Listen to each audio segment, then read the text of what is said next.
Hello students, today we are over here for another session of content management system using WordPress. In previous lecture, we have gone through the many details related to this particular subject called content management system using WordPress. The topics that we have visited are what is internet, what is www, that is World Wide Web, what is browser, types of browser.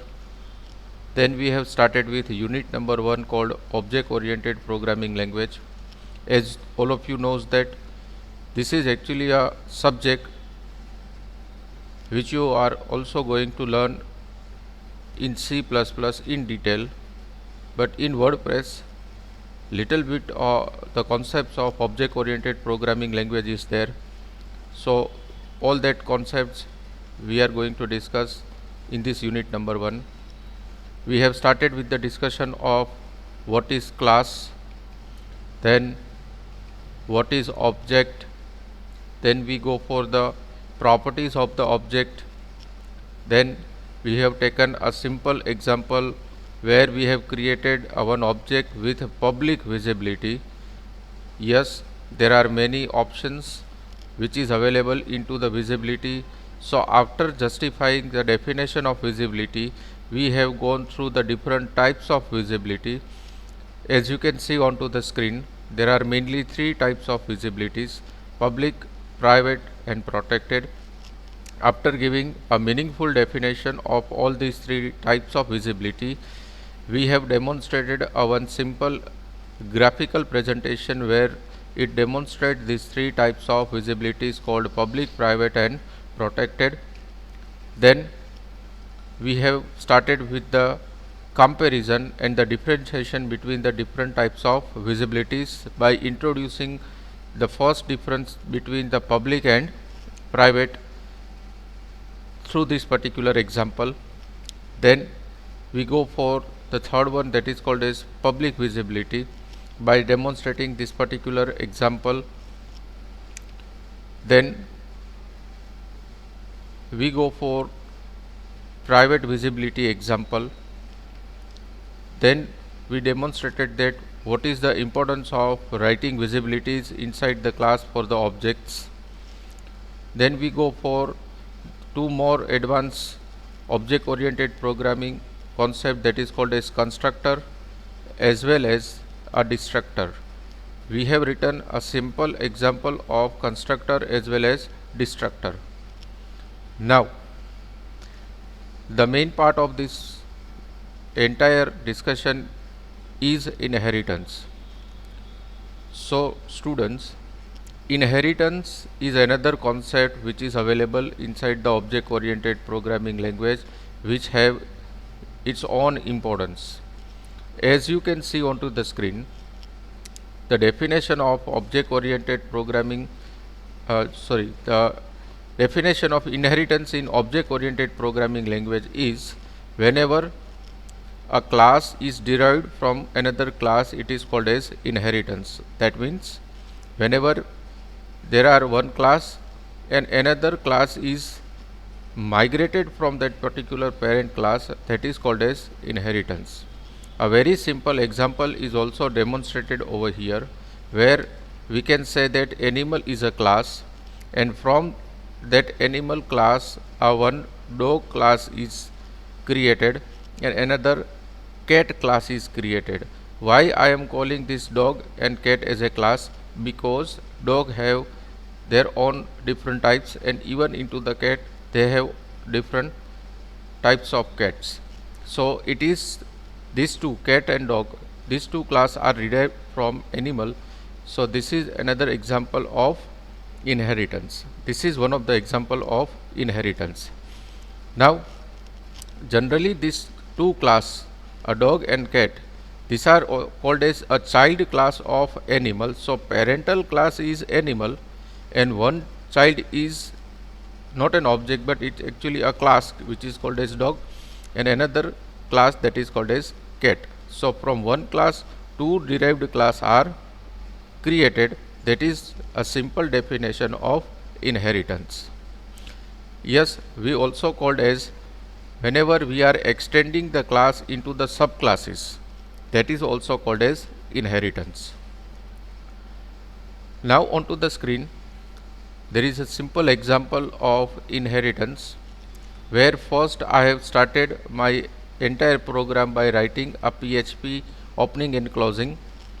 Then there is a keyword called class, and the class that I have created is called as person.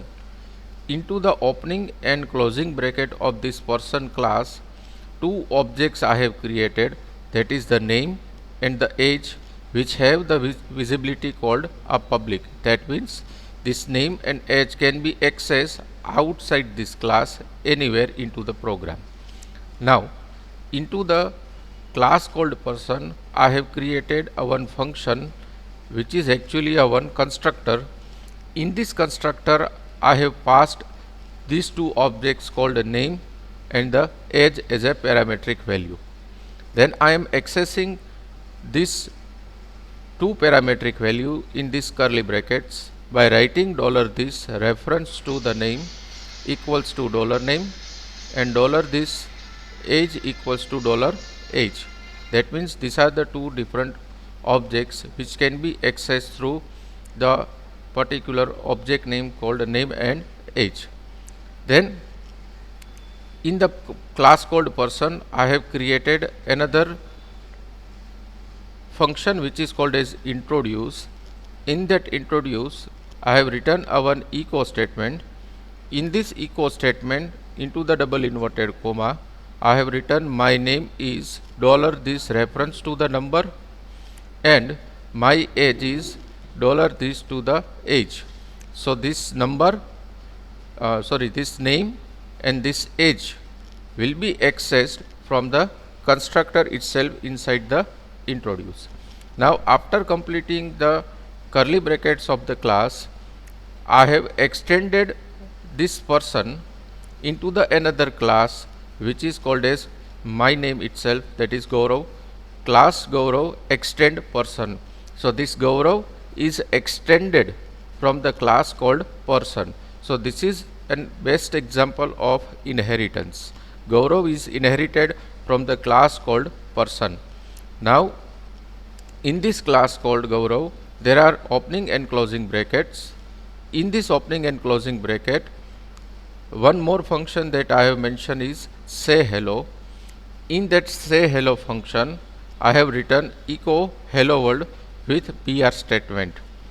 After completing the Gaurav class, that is the extended class from the person, I have written $Gaurav equals to new Gaurav into the bracket Gaurav comma 40. So this is actually a method where I am passing Gaurav as a name and 40 as a age. Now I am calling say hello function and introduce function. That means these two functions, introduce and say hello. Now whenever you are executing this entire code onto the screen, on first line it will print hello world, and on next line, that means after this BR, onto the next line it will print my name is Gaurav and my age is 40 onto the screen. So this is a simple example of writing inheritance using object oriented programming language concept. Next topic as per the syllabus is scope resolution operator. First, it is actually a one type of operator. Many operators we have discussed into the programming languages like arithmetic operator, relational operator, increment operator, decrement operator, etc., etc., etc. But specially this operator is used into the object oriented programming language. The syntax of scope resolution is 2 times colon, as you can see over here. These two colons are the scope resolution operator. Theory of scope resolution operator is little bit complicated,